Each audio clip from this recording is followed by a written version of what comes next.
Hey everybody, welcome to Coaching Youth Hoops. Coach Bill has taken over. As you can see by my goatee here, I'm on a little bit of a break. But before we jump into the podcast, I want to make sure you go over and check out coachingyouthhoops.com, the one-stop shop for anything you need as a youth basketball coach, practice plans, handouts, videos, you name it. It's all there. It's a one-stop shop. It's basketball coaching in a box. And prices are going to be going up this fall. So if you're thinking of coaching your son's or daughter's team, coachingyouthhoops.com is the answer. Go over and check it out. And if you're part of a youth organization, let us know. We can take care of your whole youth organization too. But go over and check it out, coachingyouthhoops.com, and let's head off to the podcast. Hello, coaches, and welcome to the Coaching Youth Hoops podcast. Hope you guys are having an amazing day. We have a special guest today, Mary Volmer. She's a former player and quasi-coach, I guess we could say. You haven't fully committed yet 100%, but she has a son who plays and she helps out on his team. Mary is also a professor at St. Mary's College, where she teaches English and a few other subjects. Author. What else? Yeah. Wife, mother. Yeah. Well, I took a job just Entrepreneur. recently in February as the mission fellow for athletics, which is kind of like a chaplaincy position.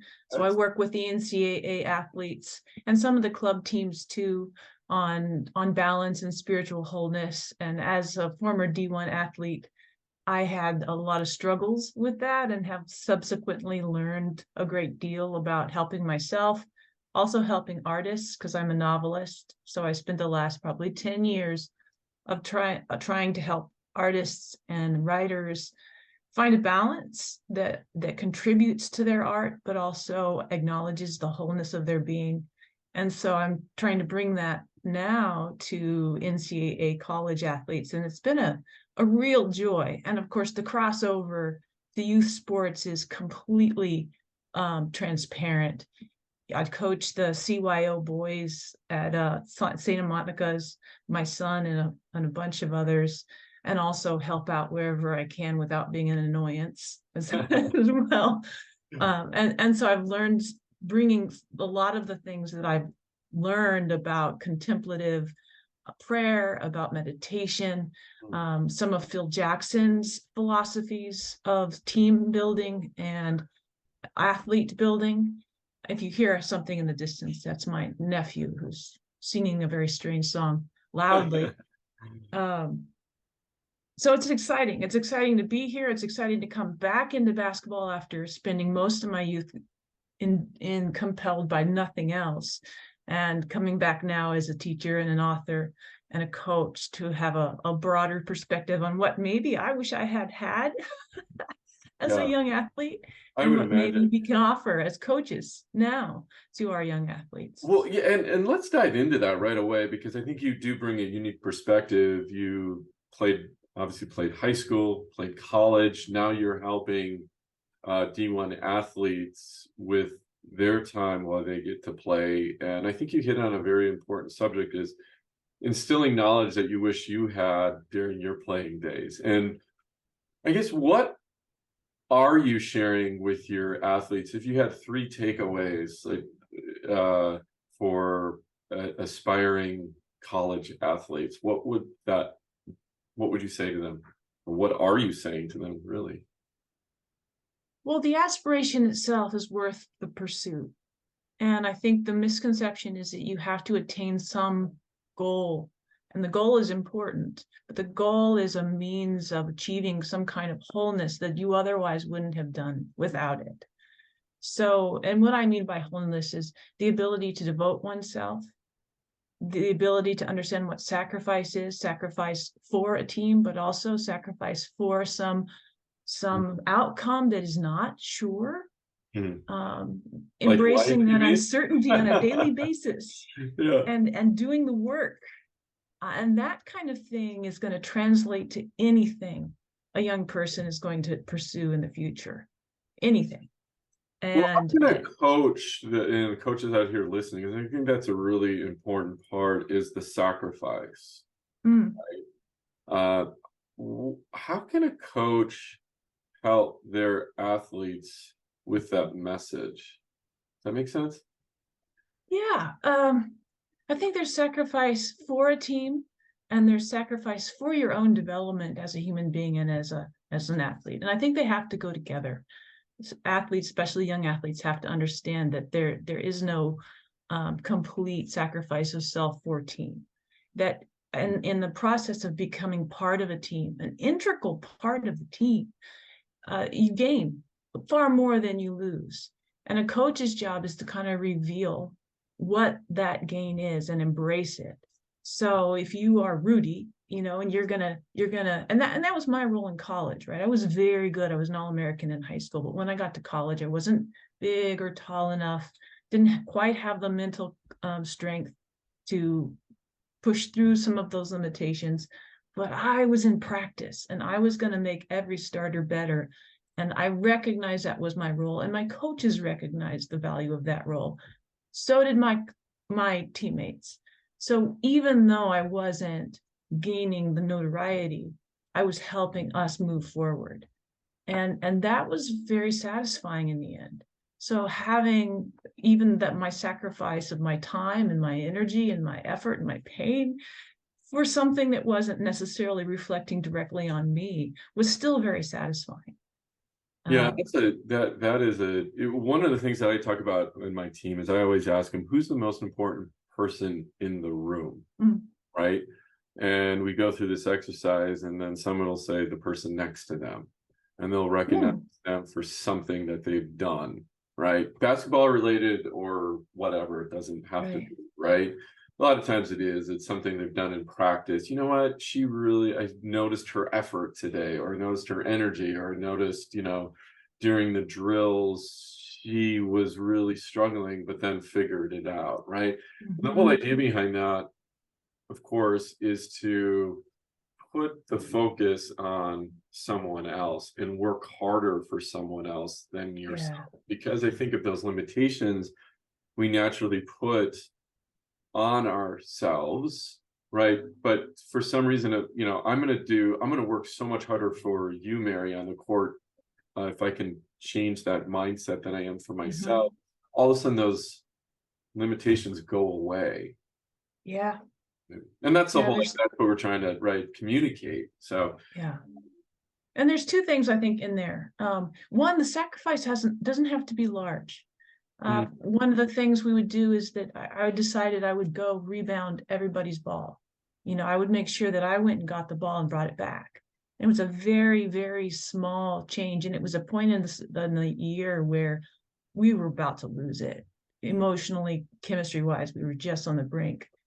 And just that small gesture, unspoken and probably unconscious on my part, only upon reflection do I understand what it meant. After a while, everybody was doing that.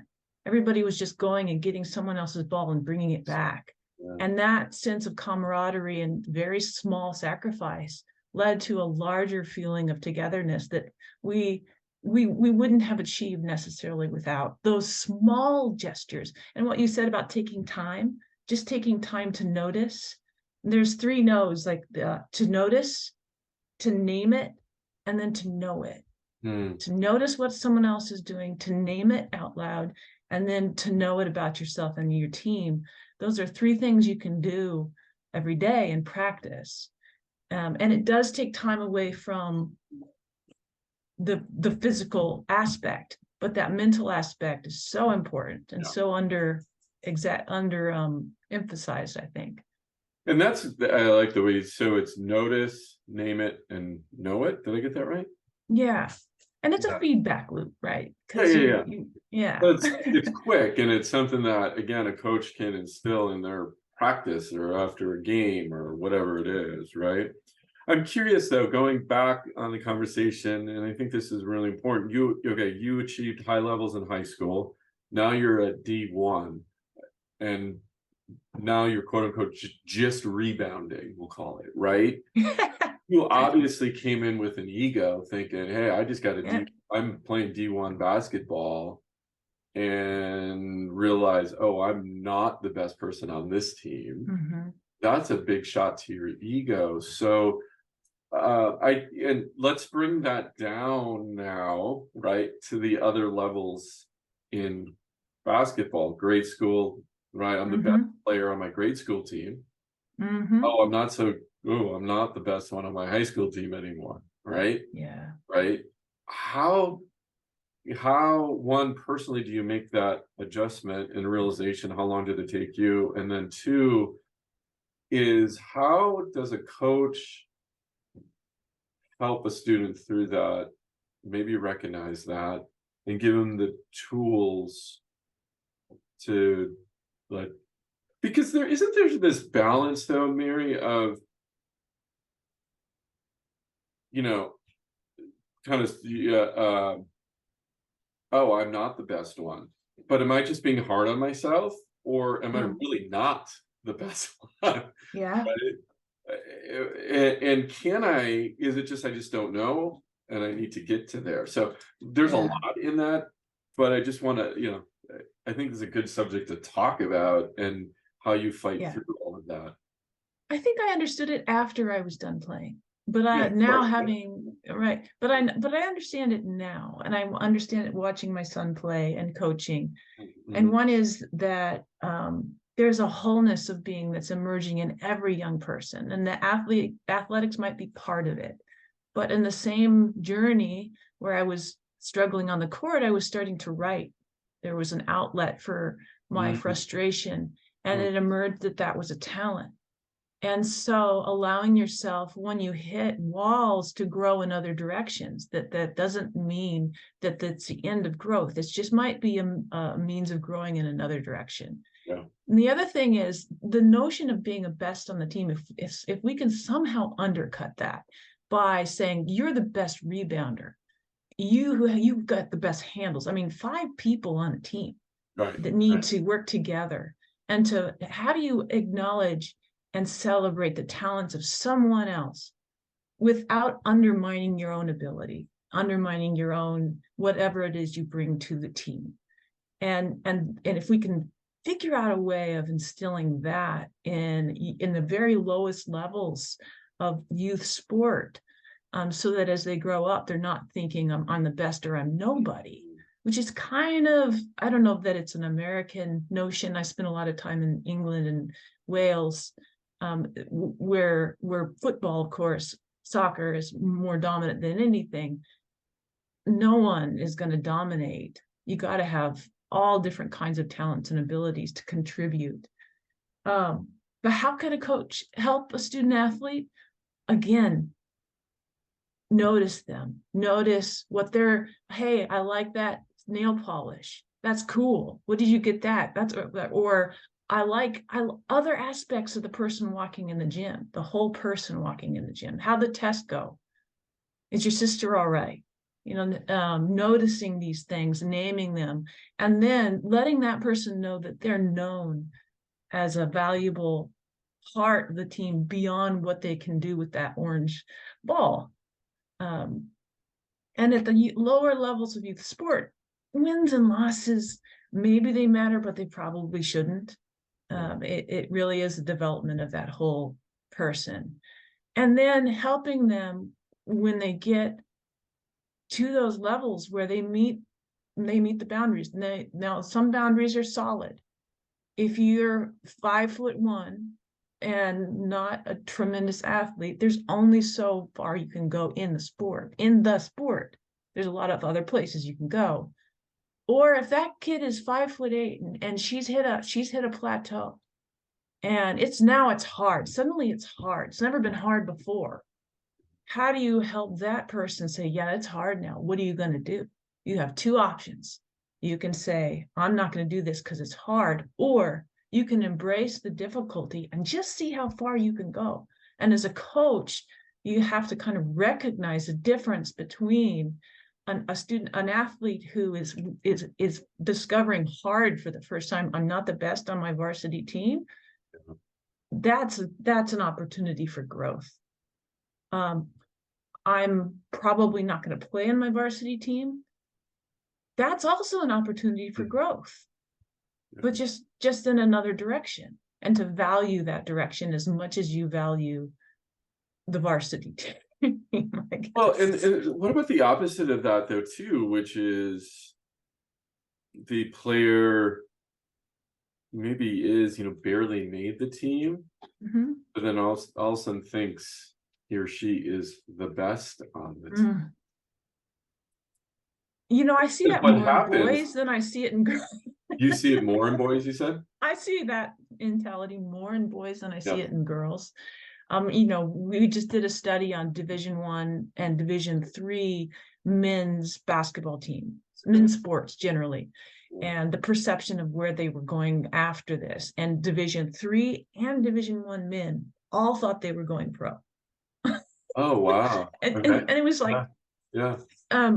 because that's kind of what they're born into. Women have not had that True. ceiling for very long. They haven't had something to aspire to, so their eyes have always been broader. Now, I think you let the game teach that kid.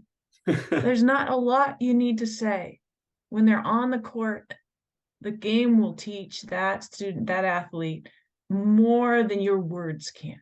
Now, when it doesn't go well, then you have to figure out how to speak to that student, that to know that the failure, which is what it is, and we can't say that doesn't exist, to say we fail. Sometimes we fail. That doesn't mean you're a lesser person.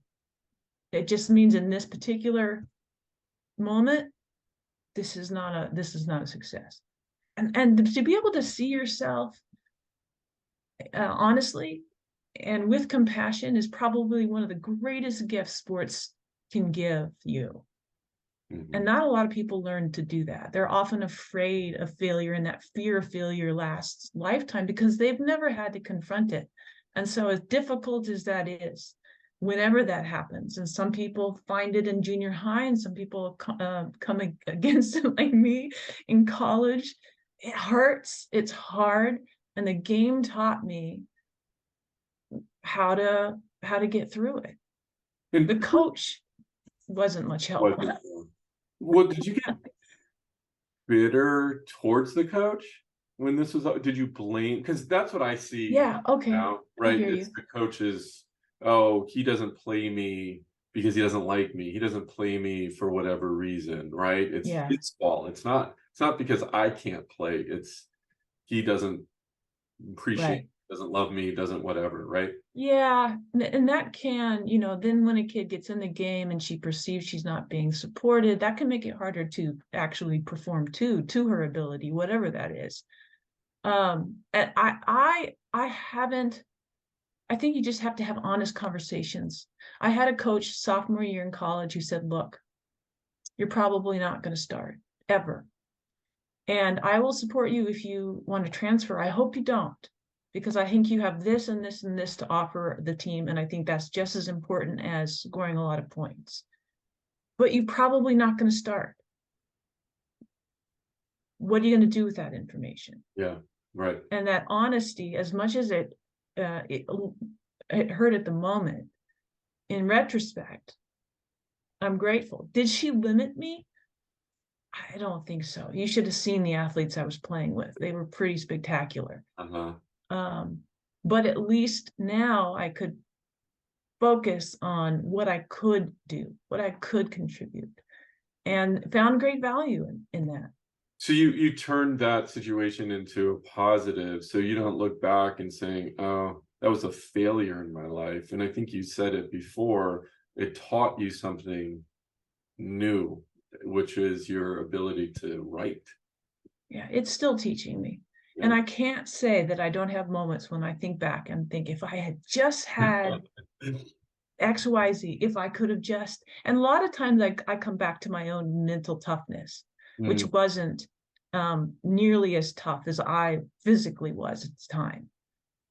And really, I think if we can focus more on those, okay, I can coach a 2-3 zone, Mhm. 1-3-1 zone. Fine, I can do all that. How do you coach mental toughness? Yeah. How do you coach spiritual strength and wholeness, even within these difficult situations? That's an opportunity in youth sport that Dive we're into not that a taking little bit, advantage of. because we've heard a lot about mental toughness right now. Mhm.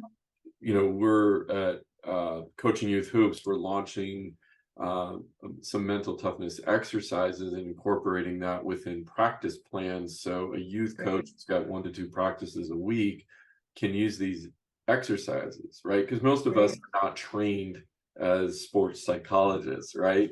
No. And so we need the tools to help us, just like most of the volunteer coaches are not coaches, right? It's not what they do, right? So, we give them the tools. So, we're coaching the game on the court and the game in the head. But touch upon that on the mental toughness side, but then also the spiritual side and what you mean by that, and explore that a little bit. Well, they're linked. Mhm. The notion that physical toughness, mental toughness, spiritual wholeness is they're separate. They're not. They're all feeding one another. You look at the best athletes in the world. You look at the Stephen Currys. You look at the way they approach the game and their physicality, and you think that the two cannot be separated. Now, how did they learn that? Phil Jackson has a book, Sacred Hoops, where he traces the way that he went from a purely physical player to one that approaches the game on a spiritual and mental level. He uses Buddhism as his kind of framework. The difficulty is, of course, we can talk about sports or religion and politics, like the two things you think sports are free of. How do you do that in a non-denominational, open ways? Yeah. I think a lot of the Catholic colleges and high schools and lower, they have a built-in platform for kind of addressing those kinds of concerns within the framework of the Catholic tradition, which the students, by virtue of going there, are buying into. But there are ways of non-denominational, just meditative practice. Learning how to sit in silence. Gratitude practice is a really, really easy, I'd say. You can do it every day. What are you grateful for today? And just that question makes them acknowledge, and then it turns the energy of the room into a positive energy. Whatever that negative energy comes in. I mean, teenagers, there's a whole bunch of stuff going on. What are you grateful for today? Yeah. And then you're just turning that notch to the positive level, and then you can go towards practice from there. You acknowledge when someone just loses it. Just loses it. Let them lose it, because you're never going to kind of help somebody in the midst of that breakdown. Afterwards, though, like my son, I'll use my son as an example. Very competitive kid, loses his mind sometimes. Just the things aren't fair. I got fouled. Just loses it. So afterwards, I said, we have to talk about how do you recognize the triggers that are sending you down that rabbit hole before you go, because once you're in there, it's hard to get out, and then counter them. And one of the ways we do this, and one of the ways I also do this with my college athletes, is we talk about breath. So even if you're at the free throw line, if you're in the penalty box, whatever it is you're doing, you can't sit down and do a 10-minute meditation with your hands up. That, you're not going to be able to do that. But there's certain images. Coach Bennett would have an issue with that if his. But in every step, you can take a breath out and a breath in and a breath out and a breath in and a breath out. And you have time for at least 3 breaths in almost any kind of pause during a game. Free throw line, huddle, wherever you are. You can also use certain imagery, and I use this with my boys all the time, is that where's your head right now? Where is it? and very often their head is like way above their body on a string. They're just, their energy is all up here, and they're all unbalanced, and it's all angst, and it's all anger. So what we do is I say, well, imagine your head is on a balloon. And what we're going to do is we're going to pull your head back onto your body.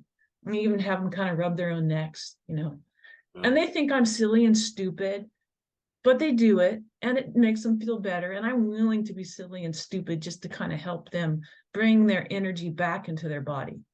Because the misconception is there's negative energy and there's positive energy.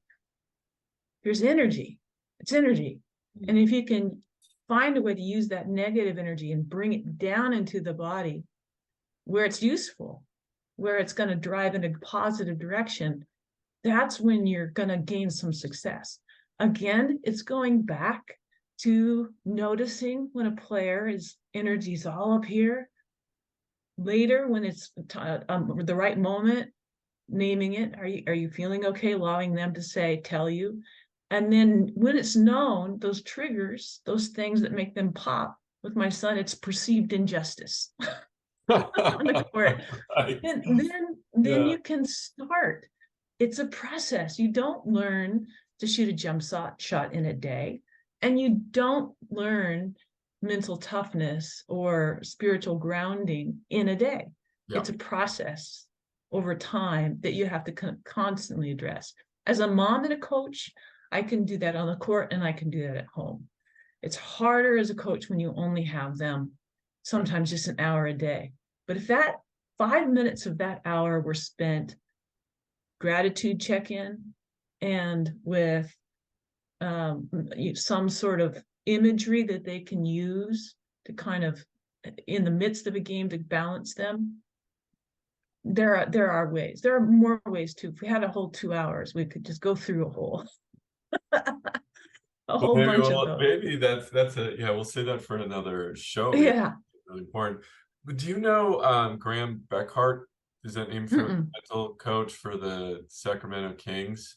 He's coming on the show and he has this whole palms down thought process of like, like you were saying, your son loses it on a refs, like, it wasn't a foul, right? His hands are up in the air. Well, he's teaching his I like that.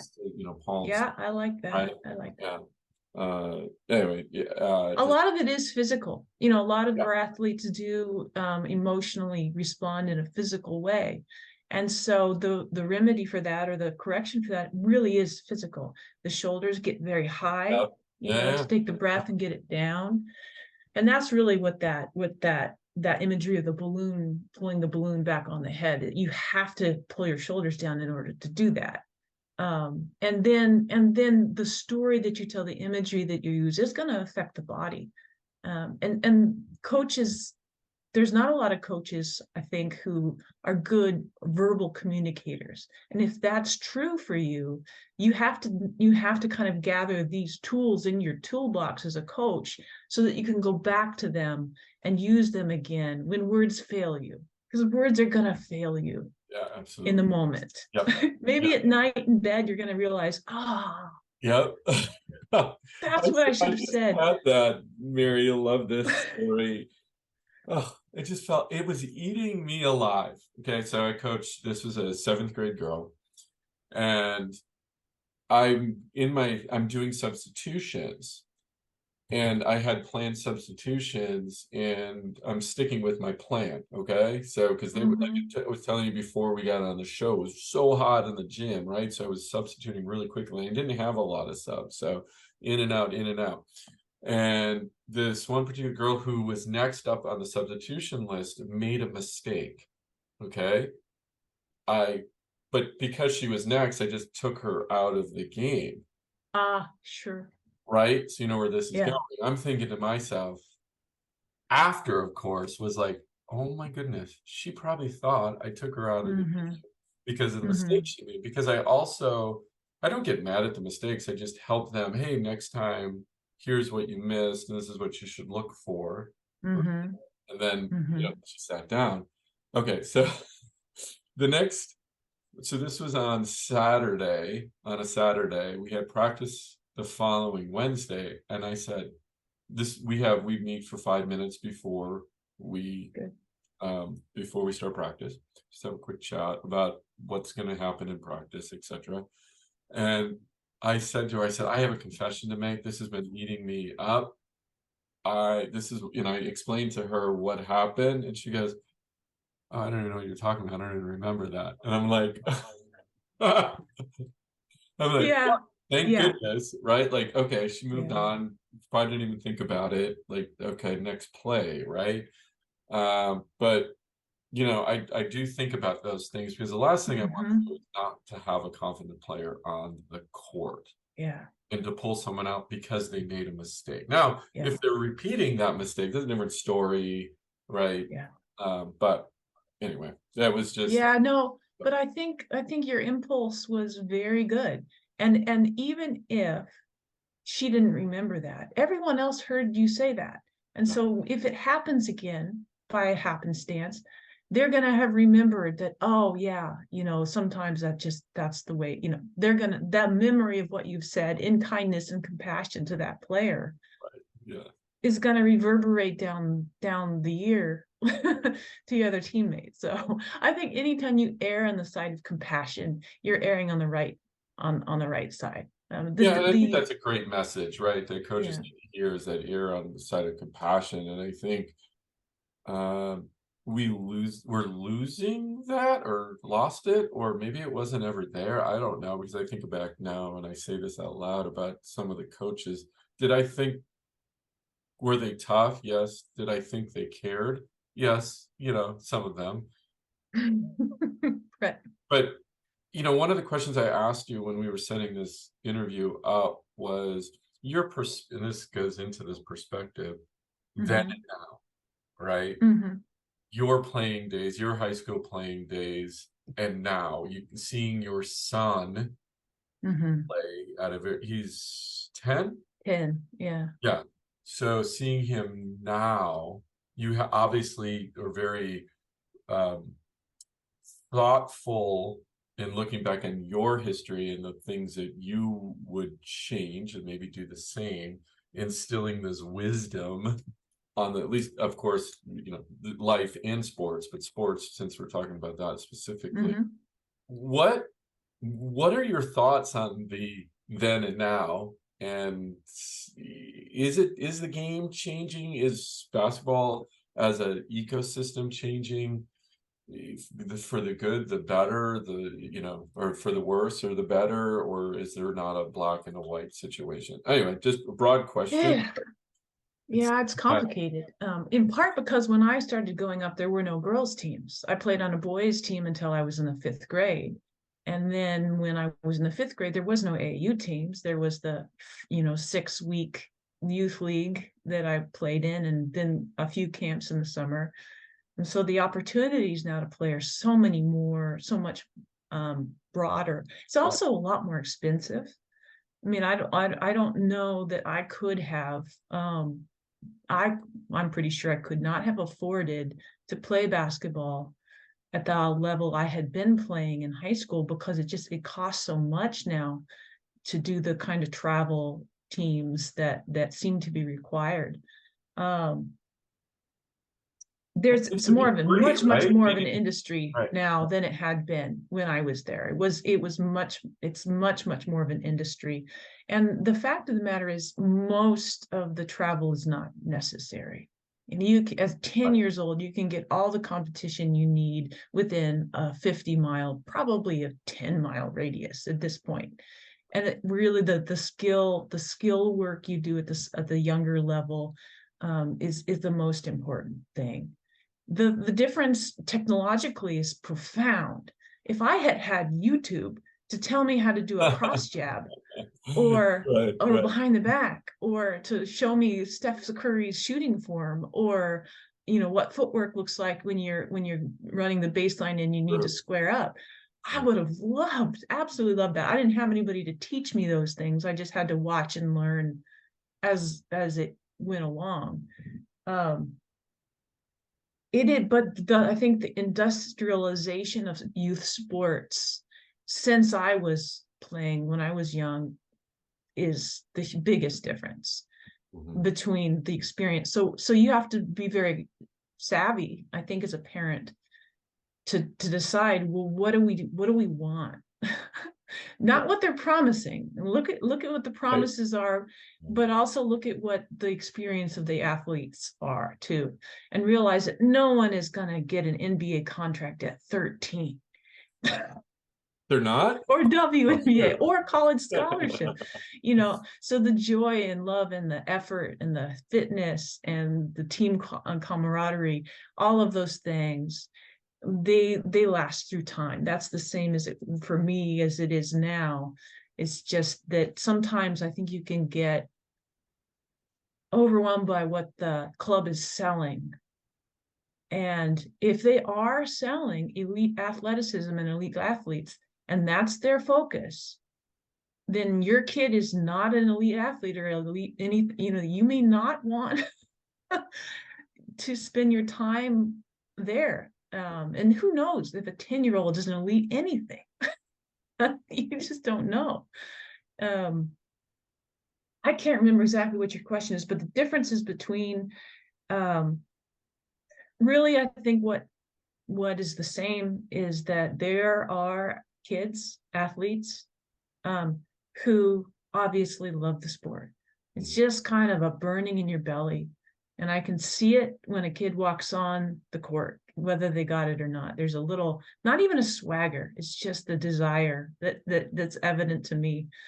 And you can see when they just want to have some fun and play. And both of those athletes should have a chance to be successful at the level that they're capable of. Hey, it's me again, real quick. Just interrupting 30 seconds for the podcast, but go over and check out coachingyouthhoops.com, the one-stop shop for a youth basketball coach. Everything you need. It's what Coach Bill and I would have wanted as youth coaches when we were coaching our kids. Go over and check it out. I'm going to tell you, it could be a little secret. Prices are going to be going up this fall, so go over and check it out. Let's head off to the podcast. How do you? I don't think I've actually answered your question. No, you did. No, you did. You did. You talked about the then and now, and I totally agree with the AAU programs and commercializing of basketball, and you and I learned on the blacktop. Yeah. And my kids always laugh. They always ask this question. You talk about that. Like, how did you organize everybody? You didn't have a cell phone. Like, you didn't have text. I'm like, I think about it like, yeah, how did we do that, right? Yeah. We called, or we said, we just knew we were going to meet there at the playground at a certain time on, whatever, during the summer, or, that's kind of funny. But I think too, the ecosystem of the older player, right there, we were enthralled with the just older players because we could watch that player and try to do what they did. They were our YouTube. Jean Eilers was my YouTube. She would do things with the ball that I couldn't even conceive of, and I would try it, mimic what she was doing. And then I had a video of Stanford, the 89 Stanford, I think it was 89 Stanford World National Championship. And I watched Jennifer Azzi shoot her shooting routine. And I did Jennifer Azzi's shooting routine for probably 6 or 7 years straight, every day, if I could swing it. So I think when there's that hunger, you're gonna find that athlete's gonna find a way to satisfy that need. And that need, I never made it to Stanford basketball, but if I hadn't had Stanford basketball to aspire to, that would have been a real loss for me. And the goal in the end, we did beat Stanford, by the way. I'm just going to throw that in there. My senior year, we beat Stanford at home. But I love Tara Vanderveer. I think she's great. Oh, well, I was going to add to that. I was like, you know how many hours I practiced the sky hook? I think we should bring that back. Right? That's a great shot, and not in ways. It's like the floater, right? Everybody's doing the floater now. Floater. Yeah. I mean, that's just as good a shot as the floater, especially for a little guy in the middle. That's right. Anyway. Yeah. I mean, if you just break that down, right? The amount of distance you have between the player, the defender, and the ball, Yeah, you could do it mathematically if you needed to. My husband's a mathematician. He could draw you the angle at which the optimal height of the ball would be achieved. And again, when we do our next podcast about math and basketball, we'll interview. Oh yeah, he could probably do that for you. Well, it's funny. It's funny you bring that up, because I do bring that up to a certain degree when I when I train, I always, I talk to the kids and we're like, hey, what's your favorite subject in school? And if they bring up math, then I relate everything to geometry, math, equations. Basketball is just a math equation and, whatever else. And they're like, oh, I never thought about it that. And their light bulb Yeah. goes on. I'm like, hey, look at the triangle, see this, right? You always, so we talk Yeah. about the different types of triangles on the court, right? The geometry part of it. Anyway. And you're seeing, like, that's how you coach. You see, what's my way of speaking to this player about this game? And it's going to be different for every player. Right. Yeah, exactly. And that's the fun part of it, where I try to make it. Well, a mom sat in on a training session yesterday and she goes, oh my gosh, you break the game down into its simplest form. It's really quite unique. And I think that's what makes it fun for the kids too. And that's the other part. She says, oh my gosh, the little words and little sayings use, throughout the entire training session. And I think, my big thing, and this is one of my other questions, is this balance of fun. If you think about every time you say what you're doing, which is I play basketball, play means I'm supposed to be having fun. It's playtime. I'm playing a game, right? I play with my friends, set up a play date, right?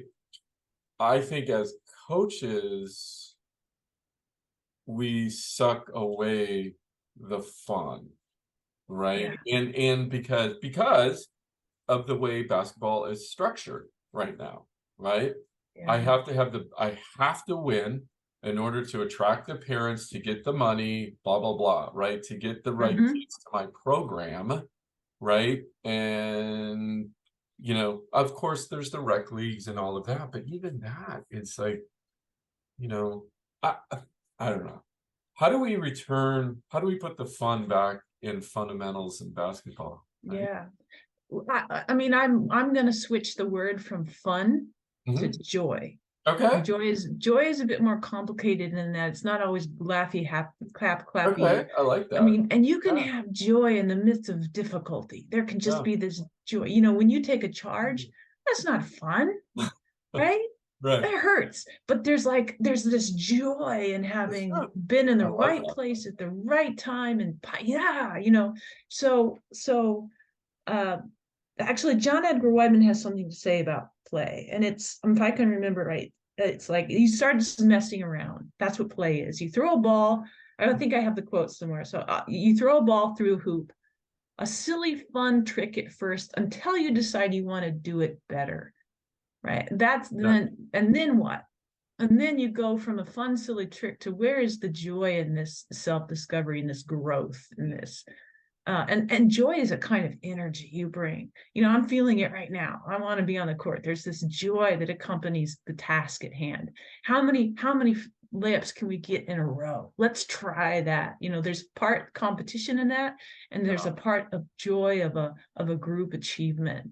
You can take joy in a win. You can even take joy in a loss. I know that sounds nuts, but what it is recognizing the collective feeling of that. And when you come back to the gratitude, recognizing we experienced something together, and we're going to use what we felt to create something new and joyful. Going back to gratitude, there's no better food for joy than recognizing what you're grateful for at any given moment. And I like that. I really like the spin of the joy, because you're absolutely right. Having, I remembered a game recently where we lost, and they were more happy at the end of that loss than they were after a win. And it was just joy, because and maybe it was also the framing of it, which I think is important, is I don't put the emphasis on the outcome, I put it on the effort, and have this mentality of winning equals fun. I'm not saying it isn't part of that equation, but it's not the only thing. Everybody likes to win. And sometimes some those really competitive families look at me, well, that's because you don't win very often. So, or you're not competitive enough, so you don't want to win. I'm like, that's like Mhm. the opposite of how I feel. But at the same time, I don't want the outcome and my happiness or sadness be determined by what just happened on the court. Yeah. Because I want to feel the joy. So I always tell the kids, I'm like, look, you already won. Why? Because this is just an hour of our time. You just spent 6 hours in practice with the coaching youth team, right? 6 hours in practice. You showed up every day. You showed effort. We're working together as a team. Here's all the things you already won. So you can't, let's not take this 1 hour and consider all the work we did for the week. If we lose that everything we did was a failure, because it's not, Right. right? Anyway, so we talk a lot Yeah. about that. Well, that goes back to kind of the Mamba mentality. You have Kobe Bryant, Yeah, and he talks about winning and losing, and like, no, it's growth. yeah, It's right. growth, constant kind of search for growth. And he doesn't define it necessarily even as athletic growth. In his more mature years, he was very concerned with spiritual growth and different kinds of inhabiting himself. I mean, obviously, I think when things are going well, when you have a team that's bought in, when you have the talent, winning is going to be a consequence of those things. Yeah, And sometimes, and often the case in my high school team, we were very often the shortest team in the state tournament. And we were consistently in the state championship game. And why was that? Because we were taught the joy of moving in concert with each other. We took joy in finding a way of undermining more talented teams because we were able to play together. That togetherness too, I think, is a kind of joy. If you can figure out that chemistry. And we didn't like each other all the time. We were a bunch of 16, 17, 18-year-old women. There was lots going on behind the scenes, but when we got on the court, there was a certain swaggering joy that we took from the effort. There's nothing that takes the place of effort in the creation of joy. You can't step on the court, win or lose, and take joy if you haven't put in the effort ahead of time. yeah, There's yeah, the effort is part of the joy. And that's one of the great things about sports. You can't check your phone mid practice. There is a complete immersion in a moment. And that is a joyful thing, especially now when we're so fractured all the time. yeah. No, you're absolutely right in that, and I often think about that. It's like 2 hours, in one day, my players are not on their phone, and they're fine. That's a spiritual gift right there. I They are want to go completely back in to though. Sorry to cut you off. Sorry. That's good. Yeah. I want to, because I want to bring up this. You mentioned earlier, and I wrote a note down. I'm looking at it right now. Energy. Okay. So here's what happens a lot of times, or here's what happens a lot of times. That's not the right. Here's what happens in practice. Okay. You have your high energy days and your low energy days. Mm-hmm. Yesterday we had a low energy day. Okay. Mm-hmm. Low energy day, right? And I had to stop several times to say, okay, you were just going through the motions, right? And Mm-hmm. normally, I mean, I'm blessed with a very high energy or good energy team, right? Mm-hmm. Focused, they're doing high fives all the time, they're encouraging one another. I mean, there were a bunch of zombies yesterday. Okay, Yeah. so you're a youth coach. You have that situation come up. You can just stop practice. You can get mad. You can just do something silly to get their mind off of it. You can stop and talk. What's on your mind? Like, what's going on? It's not like one or two. It was like yesterday 8. And I think they're feeding off of that energy. They are. Right? Yeah. So What do you do in that situation? What would you do in that situation? Well, I'm putting you on the first, spot with that question. no, I'm going to put you on the spot. And Okay. my question is going to put you on the spot. My Okay. question would be, what kind of energy did you bring into the room? You know, I I thought mean, was about that that. something? Yeah, no, I mean, that's the first thing. The yeah, coach, you know, and as a professor too, you walk into the room and very sure. conscious of, all right, this is where I want us to be. So I have to be there. Sometimes that doesn't work. And then you have to bring your intuition into the game. There's so much going on with teenage girls. Yeah. There's menstruation, there's periods, there's boys, there's the swimsuit that they have to buy and they hate going. There's all of this stuff. And sometimes it's insurmountable. And sometimes the best thing to do in that situation is let's just play knockout. Mm-hmm. You know, and surrender is a viable option at times. And especially if you can, and that just takes kind of an intuition. And sometimes you're going to be wrong. Yeah. But again, going back to that notion is err on the side of compassion. It doesn't mean you're easy. That doesn't mean you don't run, because compassionate coaching might in some case mean we got to take ownership for our own performance here. Yeah. Yeah. But you know, and some practices are just are gonna suck. Some days are gonna be bad. And the great thing about basketball, especially for coaches, is there's always another practice. There's always another game, an opportunity to kind of switch the energy around. You've had games that are terrible. Sometimes you just have to endure and get to the end of them. Never. And then let them go.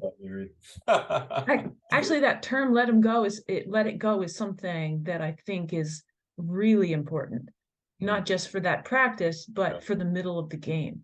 How do you experience an unjust foul? How do you turn the ball over?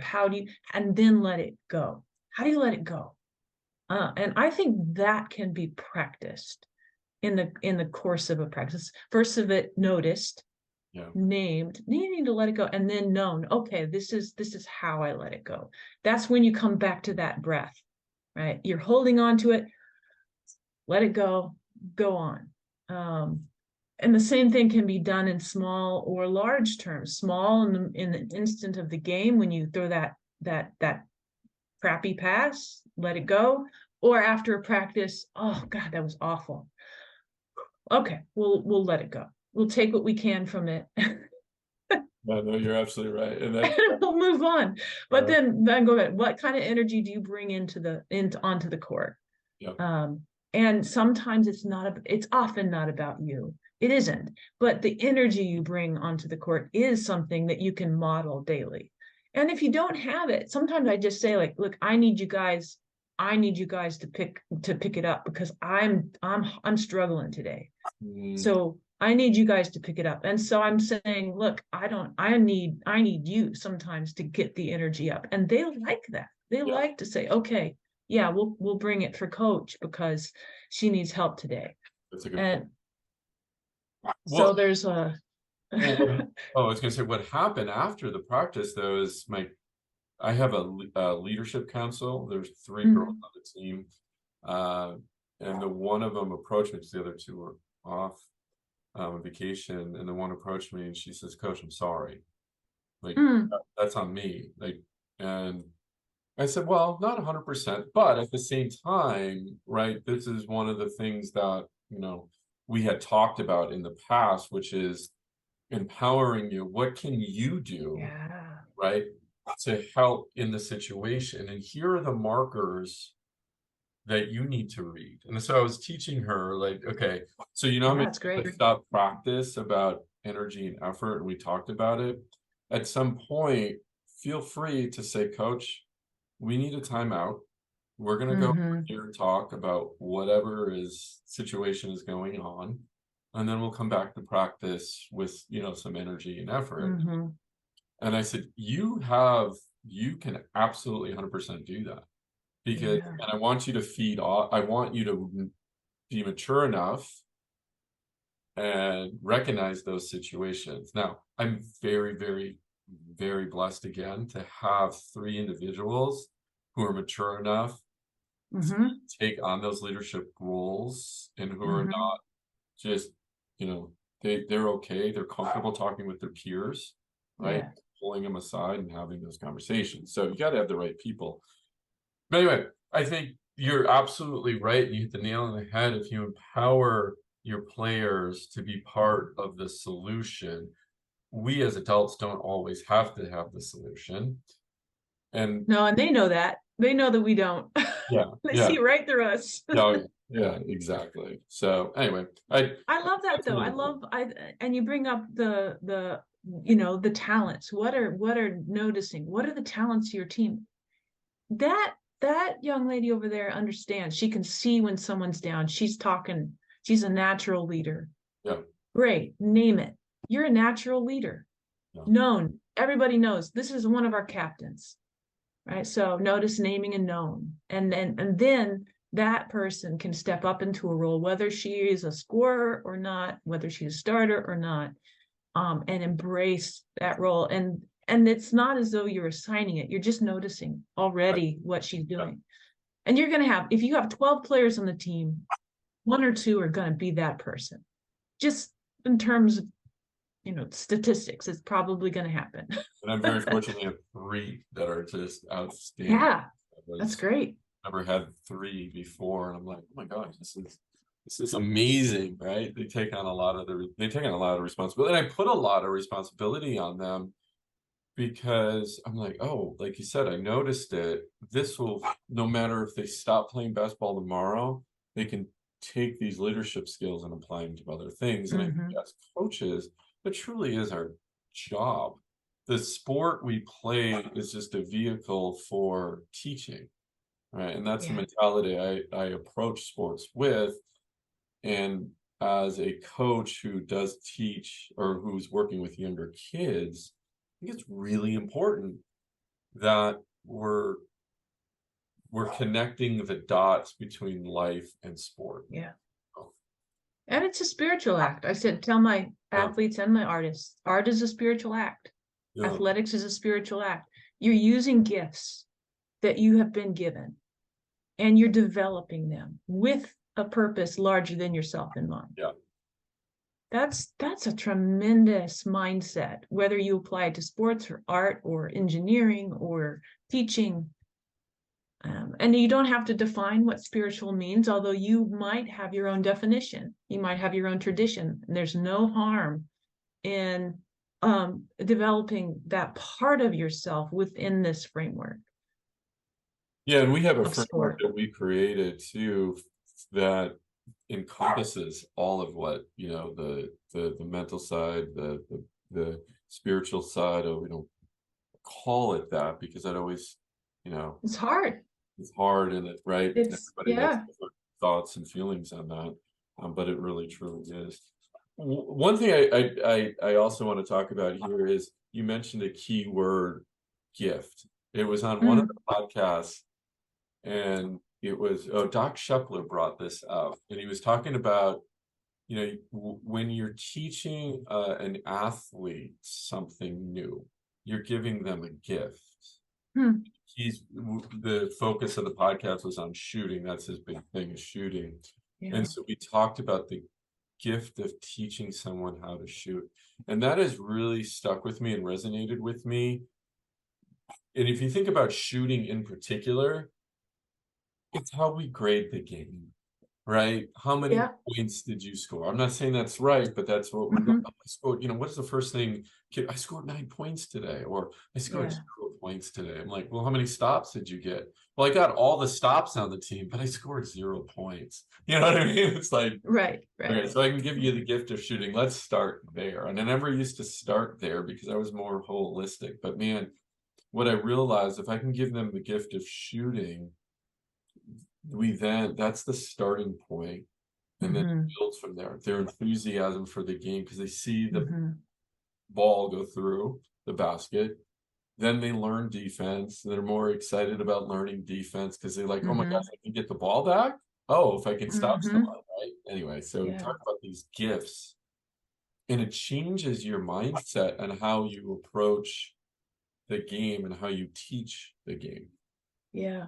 Yeah, it's almost a toolbox. And we were speaking before about one of the players you're coaching, and there's just a little change of when she's catching the ball, she's bringing it here, then she's bringing it here. Right. And if you can just move so that your feet are first, catch the ball as close as you can into the shooting pocket, so that motion is simplified. And a lot of what you're doing when you're teaching shooting, especially anything skill wise, is you're simplifying the motion to the point where it's the most efficient it can be. That's right. And Absolutely. that takes, especially with shooting, getting the ball in the hoop at first is the only thing. And then you want to be efficient. And in order to be efficient, you have to be patient enough to learn the mechanics that will allow you to be as efficient as possible. And a lot of youth players, they're not learning the mechanics early enough. Yeah. And they're having, so that when you have the success of going through the ball going through the hoop, they have this joy that will not translate in years and years to come, because now they're going to have to relearn all the mechanics in order to be efficient. So if you can give them that gift of just the mechanical motion, so that when they get older, the kid who's making all the points shooting this crazy thing is going to have to relearn his shot completely. And the kid who's not quite there yet but has the mechanics will start to use that gift and be more successful later. And that's patience, right? That's another huge lesson in sport. You are not going to get what you want right now. What you're doing today and tomorrow and the next day and a year from now is in a continuum of growth. And that's a really important lesson today. There's not a measure of instant gratification. That's why it's joyful, not just happy. Yeah, well, it's the same thing as parenting, right? As a coach, right? It's like, yeah, you know, what we're doing today, we may not see the fruits of our labor, but you know, I always judge that as, you know, do they want to come back? Do they remember like some of the teachings? Like, and that gives me joy if they can do that. And I remember my great coaches, and I remember the people I would rather have never met on the court. I've you know, both of them taught me a great deal. But I have a tremendous gratitude for the ones who, like Coach Gansky at Bear River, you know, who took the time to know me and told me things I didn't want to hear all the time, but needed to hear. Or I didn't want to hear, but needed to consider, even if it wasn't exactly right. Yeah, so, you're right. And I think that athletes today, we got to do a better job as a whole, telling them what they don't want to hear, right? You know, areas that you need to, and there's obviously ways to do that the right way, right? But you know, we're too, without getting political or anything, but we're always worried that it's going to come back as a coach to an angry parent. Oh, you told my daughter she doesn't hustle enough, and right, you know, those types of conversations that you end up having with parents. Well, you know, it's like, well, that comes back to how, you have to figure out how you're going to say it. And actually, that's pushed the coaching profession and the coaching, even in amateur levels. You have to be more positive than a lot of the coaches I had. Yeah. If I'm going to tell a athlete, you got to change your shot, I'm not going to say you have a terrible shot. I'm going to say you're going to have more success if you try this. You're gonna give it, if you have patience and you do this, you're going to be more successful. And then it's their decision. And some of them won't make that decision. Some of them really don't care. And you just have to allow that too. There's a limit to what you can do. But that player, and we were talking about one of your players before the show begins, you know, that player, whether or not she goes on to college basketball or not, that, okay, I want to try that, I want to get better mentality is going to serve her for her whole life. And I would take 10 of her, you know. Yes, right. I know. Yeah, absolutely. And I appreciate you taking the time to help her. All right. Yeah. Any final thoughts as we wrap things up? Anything you want to leave with our coaches out there? We had a, great conversation on a number of different topics, but is there something maybe we can just wrap it all up here with form at the end? It took a I lot. guess coming back to noticing, naming, and Yeah. knowing the people who come on your court, and finding a way to acknowledge those things will let that person feel of value, whoever they are and whatever their skills are. I don't know. My email is maryvolmer@gmail. If you have any questions for me specifically. I haven't done a lot of youth coaching. I work more with professional artists and NCAA athletes, but if there's some question or concern, I'm happy to to address it, or to try. And if I don't know, I'll try to send you somewhere more fruitful. Well, I In the appreciate end. that for sure. Yeah. And we're very thankful for your time and sharing your wisdom with us on the podcast today. And my message, I think the big takeaway for me in this conversation was the word joy. Really like the summing it up with the word joy instead of just play. It's joyful, because you're right, that makes a lot more sense to me, resonates a lot. So well, I thank you for appreciate that. the opportunity. Thank you. Yeah, absolutely. Anytime I can talk sports and basketball, I'm happy. All right. Well, until next time, because I think we already came up with our next show idea somewhere in you mentioned something, a couple of them anyway. All right. Till next time, Mary, we'll see you on a court, I am sure, in the Bay Area. And thank you, Yep. you again for your time. All right. Thanks a lot, Bill. I appreciate you.